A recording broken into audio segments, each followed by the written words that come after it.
அனைவருக்கும் வணக்கம்ங்க. நான் எழுதிய கிராமத்து கவிதையில் ஒன்று இதோ உங்களுக்காக.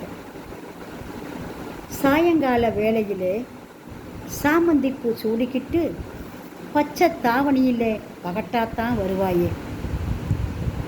கெண்டக்கால் தெரிய தண்டை கொலுசு போட்டு தாவணி எடுத்து சொருகையிலே தவிச்சு போகிறேனடி.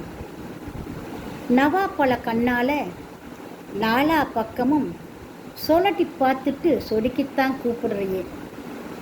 ஊர் பயலுகள்லாம் உன்னை கண்டாலே பயத்தில் ஓடி பதுங்கித்தான் போகிறாங்களே. மாமனை கண்டுட்டா மயங்கி போய் உதடு சுழிச்சு ஓரப்பார்வையை பார்க்குறையே. முறைமாமே நான் முறையோடு வந்து தங்கமே ஒன்றை தாரமாக ஆக்கிக்கிறேன். நன்றிங்க.